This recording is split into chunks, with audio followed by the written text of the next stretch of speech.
জীবনের প্রতি ক্ষণ নির্ণয়ের ক্ষণ। প্রত্যেক পদে আগামী মুহূর্তের নির্ণয় করতে করতে যেতে হয়। আর নির্ণয় নিজের প্রভাব রেখে যায়। আজকের নেওয়া নির্ণয় ভবিষ্যতের জন্য সুখ বা দুঃখ লিখে রেখে দেয়। না কেবল নিজের জন্য, নিজের পরিবারের জন্যেও, আগামী প্রজন্মের জন্য বটে। যখন কোনো সংশয় সামনে এসে দাঁড়ায়, মন ব্যাকুল হয়ে যায়, অনিশ্চয়তায় ভরে যায়। নির্ণয়ের সেই ক্ষণ এক যুদ্ধে পরিণত হয়, আর মন হয়ে ওঠে যুদ্ধভূমি। অধিকাংশ নির্ণয় আমরা সংশয় থেকে বার হওয়ার জন্য নিই না, কেবল মনকে শান্ত করার জন্য নিয়ে থাকি। কিন্তু কেউ কি ছুটতে ছুটতে খাবার খেতে পারে? না। তবে কি যুদ্ধে যুঝতে থাকা কোনো মন সঠিক নির্ণয় নিতে পারে?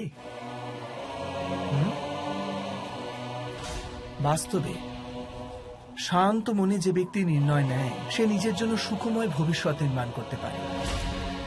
কিন্তু নিজের মনকে শুধু শান্ত করতেই যদি কেউ কোনো নির্ণয় নেয়, তবে সে ব্যক্তি নিজের জন্য ভবিষ্যতে কাঁটা বৃক্ষ রোপণ করে। স্বয়ং বিচার করে দেখুন।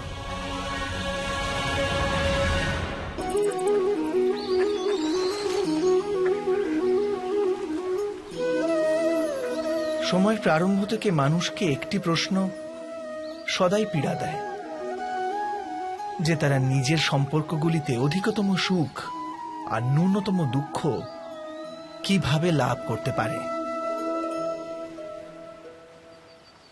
আচ্ছা, আপনার সমস্ত সম্পর্ক কি আপনাকে সম্পূর্ণ সন্তোষ দিতে পেরেছে? বিচার করুন। আমাদের জীবন সম্পর্কের উপর দাঁড়িয়ে আছে। এ জীবনের সুরক্ষাও এই সম্পর্কের উপরই টিকে আছে। সেই কারণে আমাদের জীবনের সমস্ত সুখের আধারও এই সম্পর্ক। কিন্তু তবু আমাদের সম্পর্কগুলি থেকেই বেশিরভাগ দুঃখের জন্ম কেন হয়? সর্বদা সংঘর্ষ এই সম্পর্কগুলি থেকেই কেন উৎপন্ন হয়? কখনো বিচার করেছেন? যখন কোনো ব্যক্তি অন্য ব্যক্তির চিন্তাধারা বা কাজকে স্বীকার করে না, তার ভেতরে কোনো পরিবর্তন আনার প্রচেষ্টা করে, তখন সংঘর্ষের জন্ম হয়। অর্থাৎ যত অধিক অস্বীকার, তত অধিক সংঘর্ষ। আর যত অধিক গ্রহণ ক্ষমতা, ততই অধিক সুখ। এটা বাস্তব নয়? যদি মানুষ স্বয়ং নিজের প্রত্যাশার উপরে অঙ্কুশ টানে, নিজের বিচারধারাকে পাল্টায়, কোনো অন্য ব্যক্তিকে পাল্টানোর প্রচেষ্টা না করে স্বয়ং নিজের ভিতরেই পরিবর্তন আনার প্রয়াস করতে থাকে, তবে কি সম্পর্কতে সন্তোষ লাভ করা খুব কঠিন হবে? অর্থাৎ স্বীকার করে নেওয়াই কি সম্পর্কের বাস্তবিক অর্থ নয়? স্বয়ং বিচার করুন।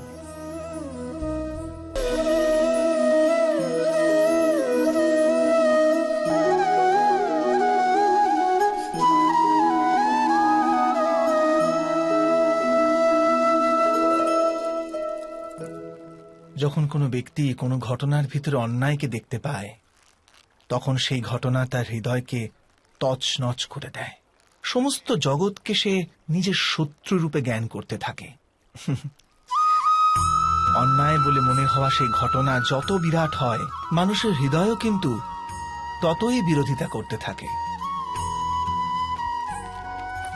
সেই ঘটনার পরিপ্রেক্ষিতে সে ন্যায় দাবি করে। আর এটা তো যোগ্য কথা। বাস্তবিক সংসারে যে কোনো রকমের অন্যায় ব্যক্তির আস্থা আর বিশ্বাসের বিনাশ করে। কিন্তু এই ন্যায় কাকে বলে? ন্যায়ের অর্থ কি? অন্যায় যে করেছে সে যদি অনুতপ্ত হয়, আর যার উপর অন্যায় হয়েছে তার মনে যদি আবার বিশ্বাস জাগে সমাজের প্রতি, তাকেই তো ন্যায় বলে। কিন্তু যার হৃদয়ে ধৈর্যের স্থান নেই, সে ন্যায়ের পথ ছেড়ে দ্বন্দ্ব আর প্রতিশোধের পথ বেছে নেয়। হিংসার বদলে প্রতিহিংসার ভাবনা নিয়ে সে এগিয়ে যায়। স্বয়ং যা পীড়া ভোগ করেছে তার চেয়ে অধিক পীড়া অপরকে দেবার প্রয়াস করে। আর এই পথে চলতে গিয়ে অন্যায় যার উপর হয়েছে সেই স্বয়ং অন্যায় করে ফেলে। শীঘ্র সে অপরাধী হয়ে যায়। অর্থাৎ ন্যায় আর প্রতিশোধের মধ্যে খুব ক্ষুদ্র ফারাক থাকে, আর সেই ফারাকের নামই হল ধর্ম। এটা কি সত্য নয়? স্বয়ং বিচার করুন। দুই ব্যক্তি যখন নিকটে আসে তখন তারা একে অপরের জন্য সীমা আর মর্যাদা নির্ধারণ করার চেষ্টা অবশ্যই করে। আমরা যদি সমস্ত সম্পর্কগুলিকে বিচার করে দেখি, এই সমস্ত সম্পর্কের আধার সেই সীমারেখা যা আমরা একে অপরের জন্য নির্মাণ করি।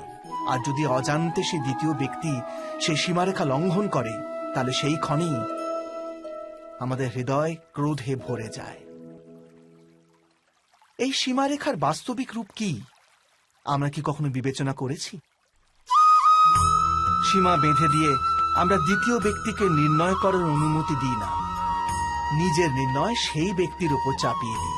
অর্থাৎ তার স্বতন্ত্রতাকে অস্বীকার করি আমরা। আর যখন স্বতন্ত্রতাকে অস্বীকার করা হয় তখন তার হৃদয় দুঃখে ভরে যায়। আর যখন সে সীমারেখা লঙ্ঘন করে তখন আমাদের হৃদয় ক্রোধে ভরে যায়। এমনটাই হয় নাকি?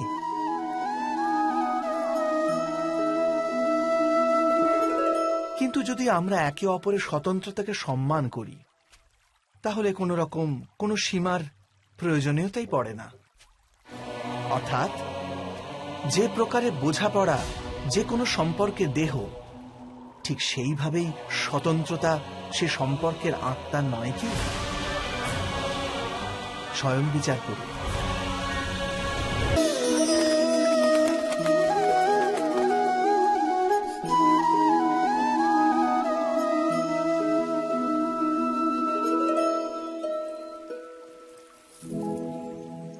নির্ণয় নেওয়ার মুহূর্তে আমরা সর্বদা কোনো অন্য ব্যক্তির উপদেশ, সূচনা, মন্ত্রণা বা পরামর্শকে আধার করে থাকি।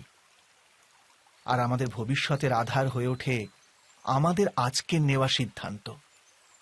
তাহলে কি আমাদের ভবিষ্যৎ অন্য ব্যক্তির পরামর্শ, কোনো অন্য ব্যক্তির দেওয়া উপদেশের ফল? তবে কি আমাদের সম্পূর্ণ জীবন কোনো অন্য ব্যক্তির বুদ্ধির পরিণাম? আমরা কি কখনো বিচার করেছি? সবাই জানে যে ভিন্ন ভিন্ন লোক একই পরিস্থিতিতে ভিন্ন ভিন্ন পরামর্শ দিয়ে থাকে। মন্দিরে দাঁড়ানো ভক্ত বলে দান করা উচিত, আর চোর বলে যদি সুযোগ পাওয়া যায় ওই মূর্তির গয়না চুরি করা উচিত। ধার্মিক হৃদয় ধার্মিক উপদেশ দিয়ে থাকে, আর অধর্ম ভরা হৃদয় অধার্মিক পরামর্শ দেয়। এই ধর্মময় উপদেশ পরামর্শ স্বীকার করলে মানুষ সুখের দিকে যায়। কিন্তু এইরকম পরামর্শ স্বীকার করা তখনই সম্ভব হয় যখন হৃদয়ে ধর্ম থাকে। অর্থাৎ কোনো অন্য ব্যক্তির উপদেশ বা পরামর্শ স্বীকার করার আগে স্বয়ং নিজের হৃদয়ে ধর্মকে স্থাপন করা কি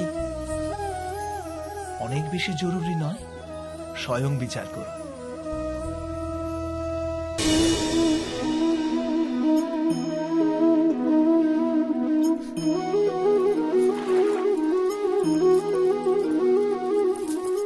পিতা সর্বদা নিজের সন্তানের সুখেরই কামনা করে, তার ভবিষ্যতের সুখের চিন্তায় মগ্ন থাকে।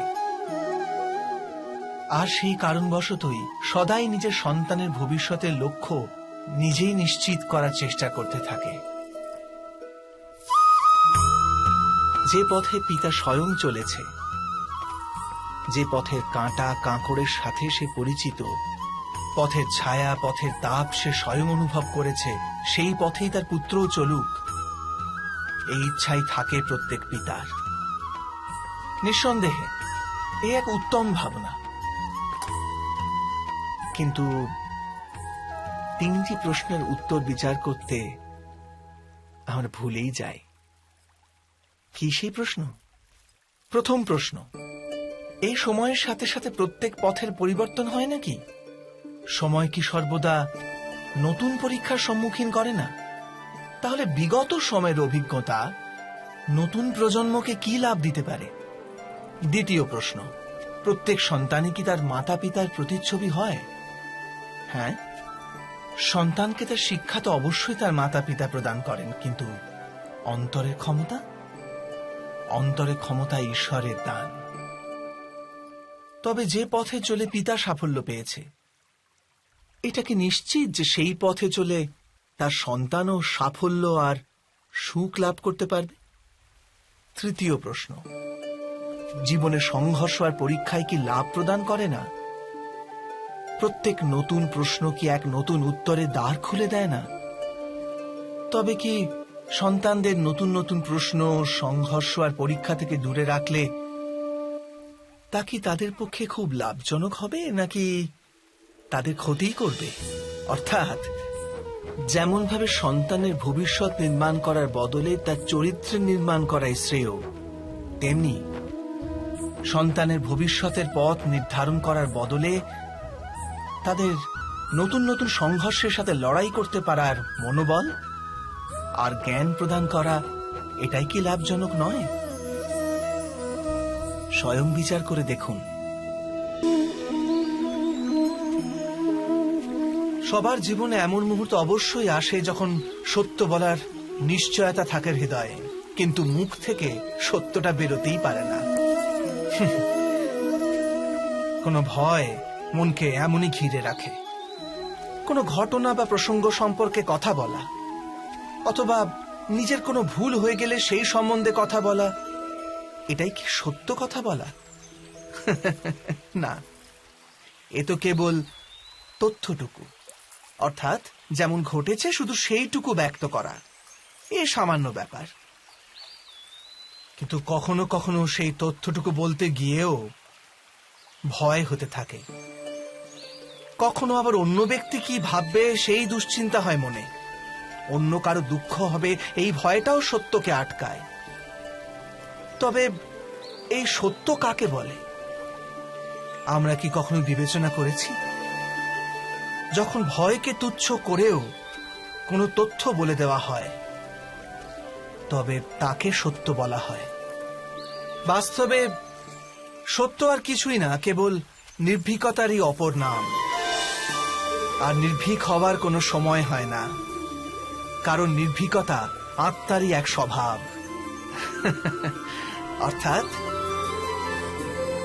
অর্থাৎ জীবনের প্রত্যেকটি ক্ষণই সত্য বলার ক্ষণ নয় কি?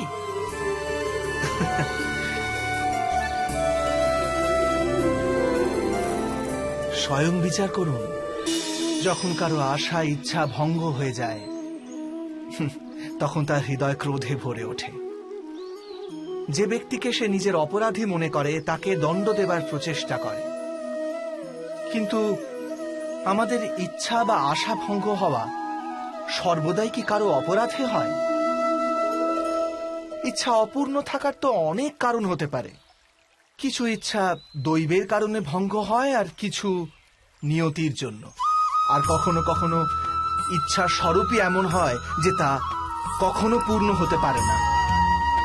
বিনা পরিস্থিতি বিচার করেই কাউকে অপরাধী মেনে নেওয়া ন্যায় নয়।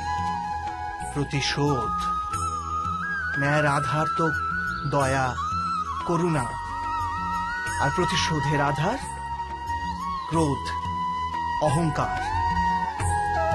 অর্থাৎ হৃদয়ে করুণা ধারণ না করে কারোর অপরাধের বিচার বিবেচনা করা ও কাউকে দণ্ড দেওয়াটা আরো বড় অন্যায় নয় কি? স্বয়ং বিচার করুন।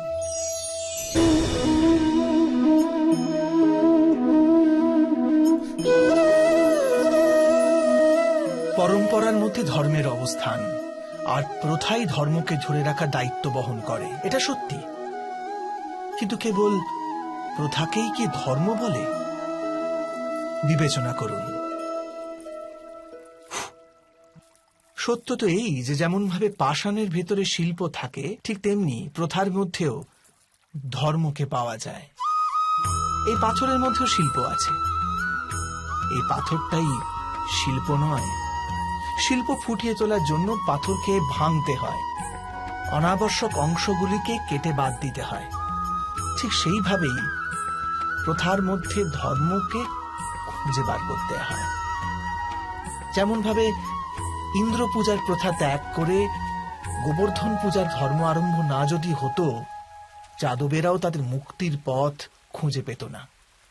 অর্থাৎ প্রথা পালনে যে বেশি গোঁড়ামি করে, ধর্ম থেকে সে বঞ্চিত হয়ে যায়। আর পরম্পরার অন্ধ অনুকরণ যে করে, সেও প্রকৃত ধর্মপরায়ণ হতে পারে না।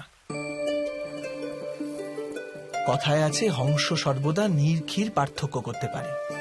দুধে জল মেশানো থাকলেও কেবল দুধটুকুই গ্রহণ করে। তবে কি যথার্থ ধর্মজ্ঞান পেতে হলে হৃদয়ে জ্ঞান থেকে প্রসূত বিবেক থাকা আবশ্যক নয়? আর সেই বিবেক না থাকলে যাকে আমরা ধর্ম বলে মনে করছি, তা আসলে প্রকৃত ধর্মই নয়। এমনও তো হতে পারে। স্বয়ং বিচার করে দেখুন।